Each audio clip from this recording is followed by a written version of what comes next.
Baik, terima kasih. Tadi pertanyaan dari Mbak Nuning, ya, terkait anak menghadapi perceraian.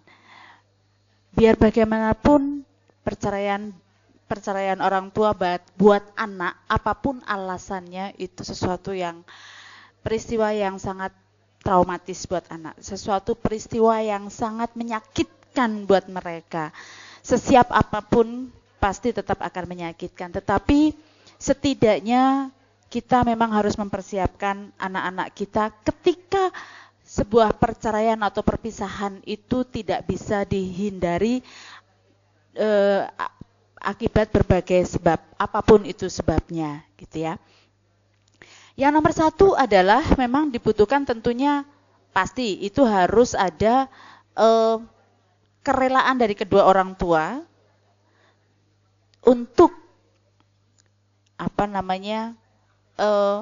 menghindari sebisa mungkin pertikaian di depan anak, menunjukkan kepada anak permusuhan itu atau pertikaian itu sebisa mungkin dihindari, tahan diri walaupun memang sangat sulit. Karena maka dari itu perlu sekali adanya memang konseling dalam perkawinan, couple counseling itu sangat penting sekali. Itu kenapa? Karena sebenarnya sangat berdampak kepada anak itu adalah justru saling marahnya, saling bermusuhannya, bukan perpisahan itu sendiri. Meskipun perpisahan itu ya pasti, tetapi artinya justru pertikaian dari kedua orang tua itulah yang sebenarnya sangat membuat anak sangat karena tidak berpisah pun ketika orang tua bertikai pun itu juga damai. Meskipun di dalam tinggalnya itu lebih berdampak itu justru pada saat pertikaiannya itu yang sehingga harus dibutuhkan kerelaan dari kedua orang tua untuk rela untuk tidak menunjukkan pertikaian ini di depan kedua orang, ke depan anak-anak. Itu nomor satu. Kemudian yang kedua, tentunya pasti memang anak-anak harus diberi pengertian, diajak berbicara, tunjukkan. Anak-anak itu nggak butuh hanya sekedar diajak bicara, Bu. Ya, kalau saya nih, saya ingin berbicara sama ibu-ibu. Selamat siang, Ibu. Yang dirasain ibu-ibu apa? Berbeda dengan kita. Selamat siang, Ibu. Selamat siang, Ibu. Yang dirasain Ibu apa? Yang Ibu lihat apa? Bahasa tubuh saya kan? Bahasa nonverbal saya kan? Yang melekat pada anak-anak adalah nonverbal justru.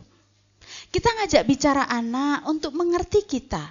Itu yang harus dipahami. Tolong kami tetap akan sayang sama adik, tetapi kita hanya bicara bahasa yang ditangkap anak-anak ketika kalian nyonsewu, suami istri, kalau saya bilang kalian suami istri, kalau lagi konseling, kalian masih bertikai gitu. Bahasa yang ditangkap anak, kalian tidak sayang sama mereka.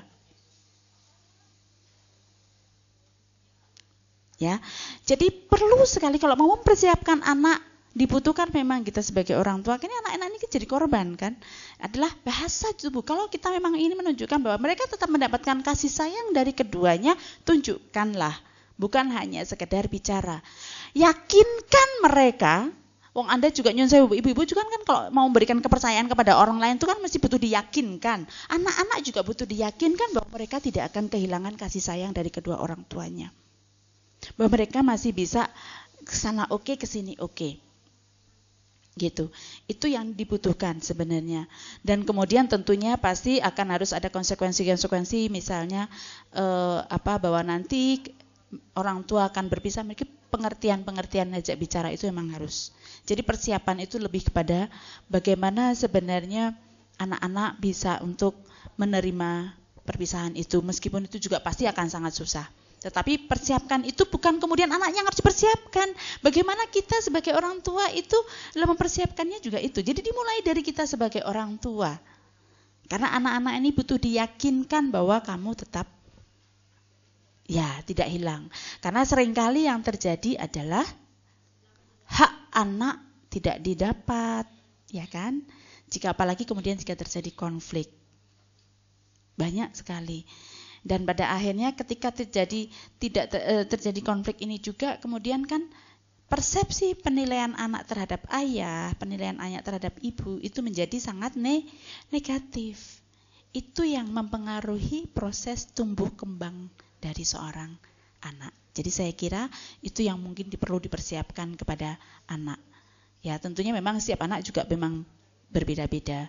Usianya juga itu juga sangat penting. Mungkin perpisahan anak pada masa anak masih batita di bawah 3 tahun itu mungkin tidak terlalu berdampak karena selama hubungan tetap itu mungkin karena anak belum terlalu bisa memahami meskipun dia ini. Tapi ketika anak udah usia 4-5 tahun mereka udah mulai paham hubungan relasi ayah ibunya, dia sudah mulai